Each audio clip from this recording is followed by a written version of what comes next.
السلام عليكم ورحمة الله وبركاته. مرحبا بكم أعزائي الأفاضل في هذا الدرس. Bonjour et bienvenue dans ce cours. Aujourd'hui, nous allons apprendre comment exprimer une hypothèse sur ce que fait un personnage. Dans ce présent cours, on va vous présenter des expressions et des structures qui vous permettent de formuler des hypothèses en français. Avant de passer directement à la leçon, on va d'abord définir l'hypothèse. Allons-y. Qu'est-ce qu'une hypothèse?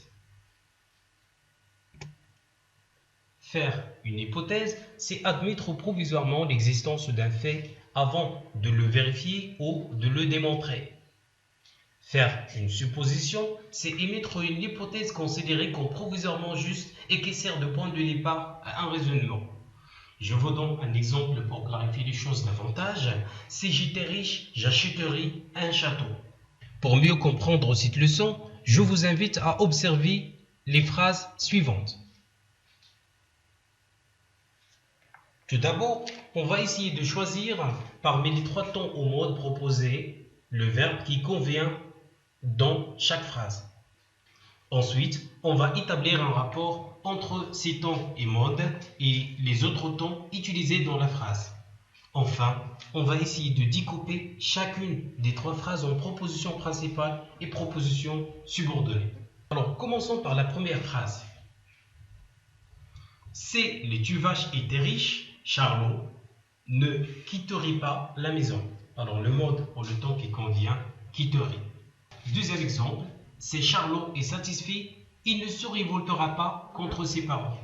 Alors, le mode ou le temps qui convient, se révoltera.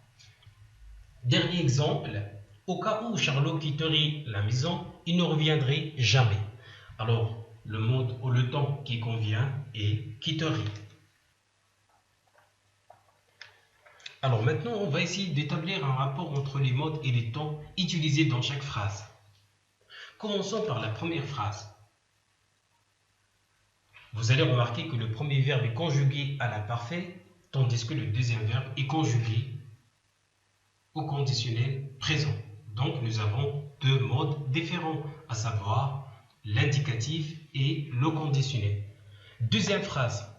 Le premier verbe est conjugué au présent de l'indicatif, alors que le deuxième verbe est conjugué au futur de l'indicatif.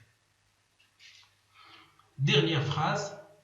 Le premier verbe est conjugué au conditionnel présent et le deuxième verbe est conjugué aussi au conditionnel présent.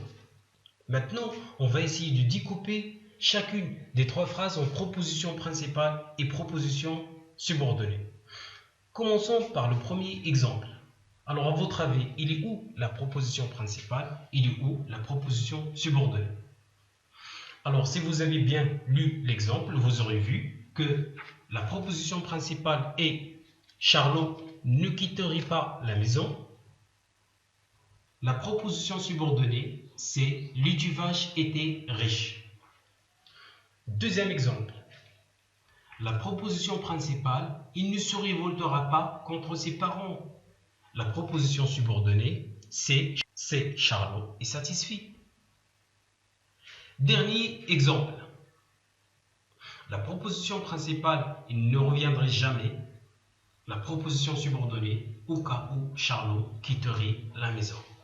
Alors maintenant, on va essayer de relever les mots ou les conjonctions qui relient les deux propositions dans chaque phrase. Commençons par la première phrase. Alors vous allez remarquer que cette phrase est introduite par la conjonction c'est. Passons au dernier exemple. Vous allez remarquer ici que la phrase est introduite par l'expression au cas où.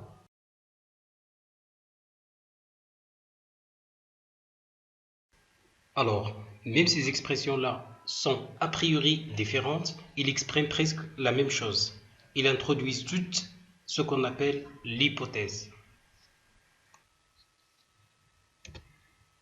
Alors maintenant, on va essayer de compléter le tableau suivant en couchant oui ou non. Les tu vaches sont vraiment riches? Non. Charlot est vraiment satisfait? Non. Charlot a déjà quitté la maison? Non. Alors pour conclure, ces données-là ne sont pas vraies, ce sont des hypothèses. Alors, est-ce que vraiment les Tuvas sont riches? Non, ils ne le sont pas. Est-ce que Charlot est vraiment satisfait? Non, il ne l'est pas. Est-ce que Charlot a quitté la maison? Non, il n'a pas quitté la maison. Donc, ce sont des hypothèses. Alors c'est ça donc l'hypothèse. C'est le fait d'admettre provisoirement l'existence d'un fait avant de le vérifier ou de le démontrer. Alors, ces données-là sont incorrectes parce qu'ils n'appartiennent pas à la réalité. Alors donc, ces données-là, elles sont incorrectes. Ce ne sont que des hypothèses ou des suppositions.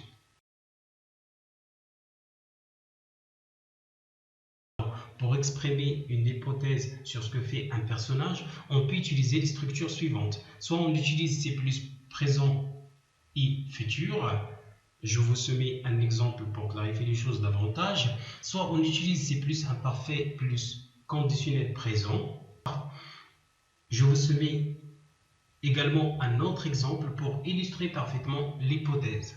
Et on peut utiliser également au cas où plus conditionnel présent. Je vous soumets aussi un autre exemple pour clarifier les choses davantage. Alors, bref, l'hypothèse est le fait d'admettre provisoirement l'existence d'un fait avant de le vérifier ou de le démontrer. Et l'hypothèse est introduite souvent par la conjonction de subordination C, qui peut être placée avant ou après la proposition principale. Et pour l'exprimer, on peut se servir de structure suivante.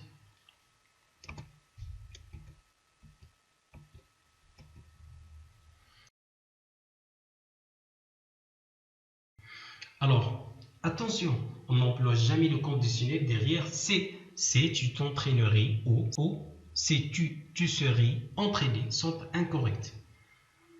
Une autre chose, on écrit s'il me demandait et non pas s'il me demandait.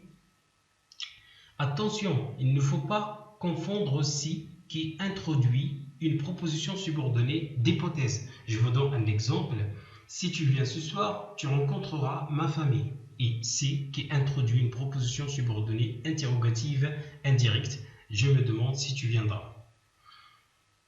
Aussi est-il important de souligner qu'il existe d'autres conjonctions de subordination pour exprimer l'hypothèse. Par exemple, à condition que, en supposant que, à moins que, etc. qui sont suivies souvent du mode du subjonctif. Alors maintenant, on va passer à la phase d'exercice. Je m'entraîne. Alors la question qui se pose, mets le verbe entre parenthèses au mode et au temps qui conviennent.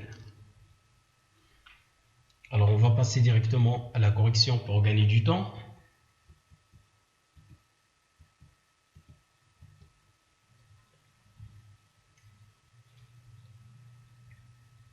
Alors voilà donc la correction.